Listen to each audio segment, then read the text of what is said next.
구독, 좋아요는 이렇게에게 큰 힘이 됩니다. 이번에는 전쟁에서 도망가는 적을 어떻게 다루어야 하는지 손자병법을 통해 한번 따져보겠습니다.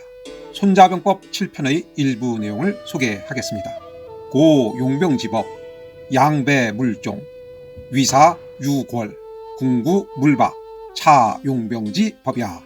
한 문장씩 해석해보면 고용병지법, 군사를 다루는 병법이란 양배물종, 거짓으로 도망가는 적을 쫓지 말아라.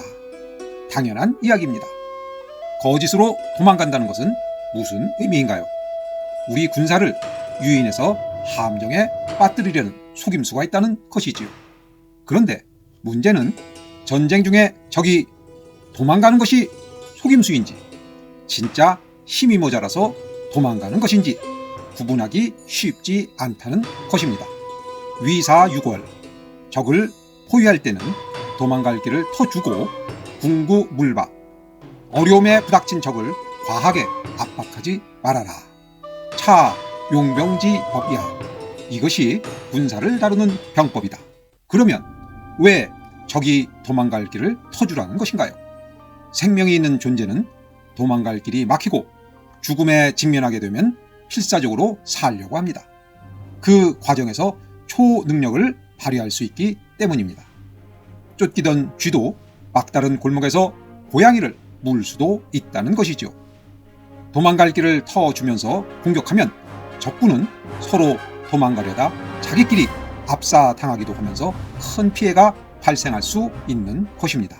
자, 그러면 반대로 우리 군대가 적에게 포위되었을 때는 어떻게 해야 하나요? 손자병법을 공부한 적은 우리 군대가 도망갈 길을 터주려고 하겠지요. 이때 역발상 병법을 생각해 보겠습니다.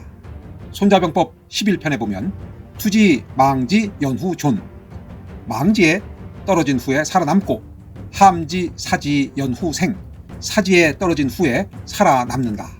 여기서 망지나 사지는 비슷한 의미인데 손자는 손자병법 11편에서 사지를 이렇게 정의합니다.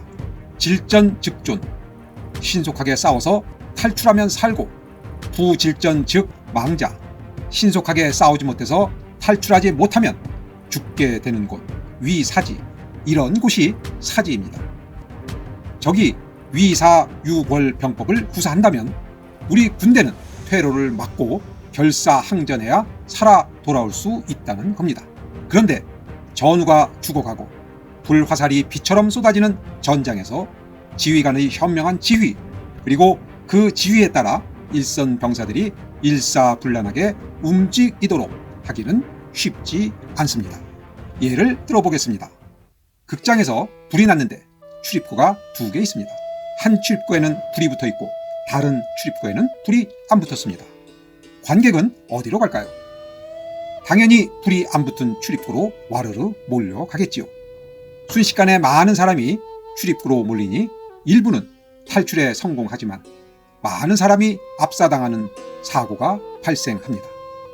그런데 일부 사람은 불이 붙은 출입구를 통해 탈출하죠. 탈출한 사람은 화상을 입었지만 목숨을 건졌습니다.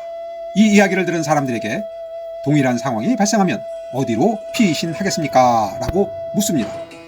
많은 사람이 불이 붙은 출입문으로 가겠다고 할 겁니다. 그러면 불이 붙은 출입문에서 다시 압사 사고가 생깁니다. 불이 안 붙은 출입문으로 간 소수의 사람은 화상도 없이 위험해서 탈출하게 됩니다. 그러면 도대체 어떻게 하라는 건가요? 사고가 발생하는 현장에서, 그리고 이성적으로 판단하고 행동하기가 어렵습니다. 그럼에도 불구하고 휩쓸리지 말고 상황에 따라 현명한 행동을 취해야겠지요. 오늘 동영상은 여기까지 하겠습니다. 다음 동영상에서는 자신의 군대를 사지에 몰아넣는 파부 침주 이야기를 손자병법의 시각에서 한번 따져 보겠습니다. 감사합니다. 이렇게였습니다.